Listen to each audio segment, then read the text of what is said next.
Joshua Lakeside College, Luzira. Affirmative. Number 4. Answer yes or no. Wasn't Bin Laden a terrorist? Bin Laden was a terrorist. You agree? Answer true or false. Do you mean to say that after the assassination of Osama Bin Laden, there was no more terrorism? True or false? True. So we do all agree that the fourth affirmer does not know what he's speaking of. Of course, just of recent, the Kenyan West Mall gate was attacked by the Al-Qaeda terrorists. And ladies and gentlemen, this therefore just proves that assassination has been used and it has already failed. Why not try out new mechanisms of preventing crimes such as electronic diplomacy? Are you aware that Qasem Soleiman's assassination is the current global and clear example of assassination right now? Yeah, I'm aware. Are you aware that Qasem Soleiman's assassination is the current and most clear example of an assassination right now? I'm aware of that. You're aware of that. Now, according to the CNN.com, the first commander of the Islamic Religious Guard Corps in Iran said that Qasem Soleiman was a national heroic figure, and they do seek vengeance for the killing of their national heroic figure. And how do you account for that? Because, ladies and gentlemen, what I'm trying to show you is that by the assassination of Qasem Soleiman, this did not solve any problem. Instead, it just escalated the conflicts from one level to another. So by carrying out assassination, we are paving way for broader conflicts. At first, it was a minor issue, but now Iran is also seeking for a way back to hurt the Americans. Do you know that assassinations involve mass destruction? No. Ladies and gentlemen, it seems he does not know what he's answering, but assassinations such as those of Qasem Soleiman that take the form of bombing involve mass destruction, and yet the objectives of the foreign policy is to promote international development and economic growth. Ladies and gentlemen, according to the Britannica.com, in 2013 it was shown that 9.8 trillion of the GDP was used to cater for the renovating of places that have been destroyed due to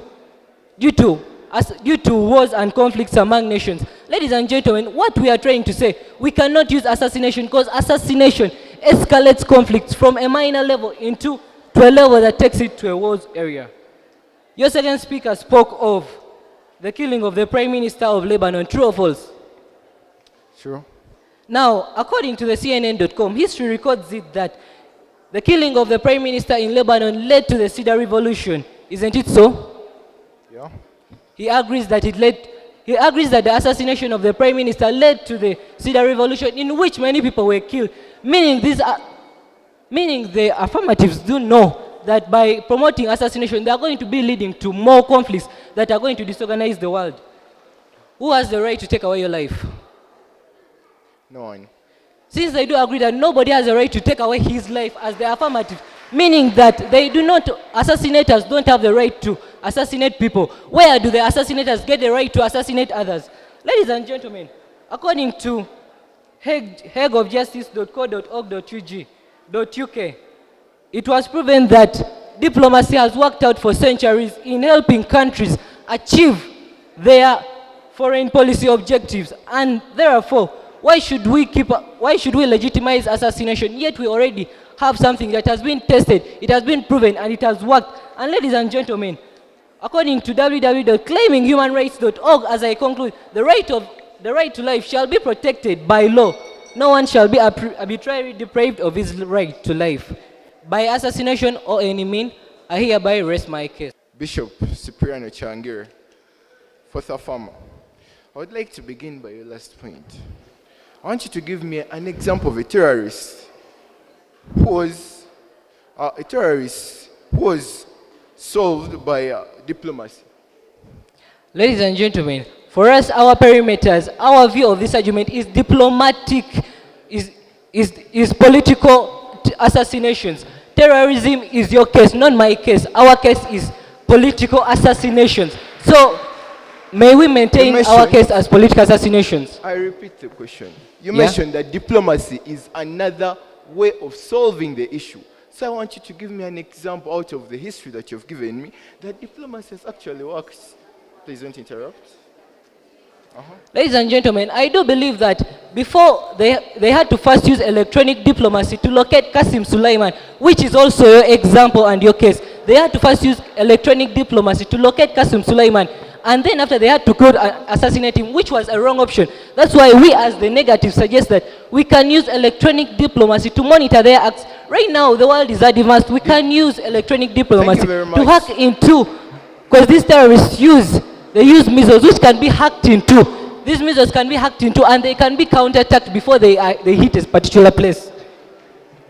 Thank you very much. Did you mention that the general was clarified as a national hero? Yes, he was.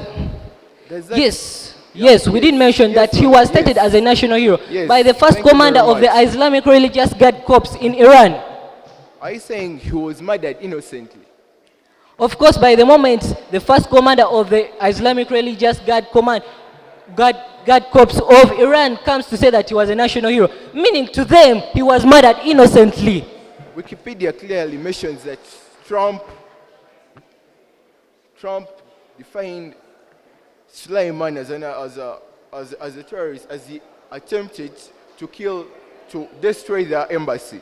That's another point. So, was Lucky Dube a politician? Lucky Dube, we spoke of... Was Lucky Dube a politician, yes or no? Assassination is the killing of a prominent person. Politician?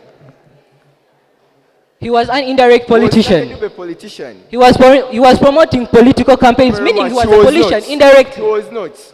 Did we define assassination as the killing of a person for political reasons? Assassination is the killing... Did we define yes or no? We came up with our own resolution. We came up with our own resolution of the definition. Because we do not agree with your definition. Your condition was political reasons, right? So we are also going along that issue and coming and asking you, did we define it as killing of a person for political reasons? You didn't. We clearly understand that he's defying the resolution. We said the person defined assassination as the killing of a person for political reasons. And almost all the speakers have clearly noted that Lucky Dube was assassinated innocently, yet we are talking on political grounds. So which means that the examples are irrelevant. And we clearly mentioned that assassination happens for what? With evidence. The terrorist that we mentioned was Sulaiman. We mentioned Sulaiman. You brought up who? Saddam Hussein, right? Which means they're all bad, they're all what? Evil. We have killed them for political. Those are the people that you have killed for political reasons, and the reason is terrorism. Clear, stand, and on point. Thank you. I rest my case.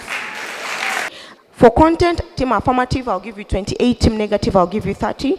To style, because I felt like there was a lot of noise throughout the microphones, I'll give you 28. 14 for affirmative, 16 for negative, making a total for the affirmative 70, and for the negative 74. So I gave the affirmers 28 for content, the negators 33 for content, because the last negator was very authoritative, well researched. You really did justice to the resolution, but you forgot to conclude. Your style was 30-31, that is affirmers negators. Your strategy was 13-15, that is affirmers negators, giving a total of 71-79. Thank you. I gave content affirmative 32, negators 30, style the affirmative team 30, the negative 30, strategy affirmative team 15, and negative team 12, and then total affirmative team has 77 and the negative team have 72. Verdict of 2-1, the negatives have won the debate.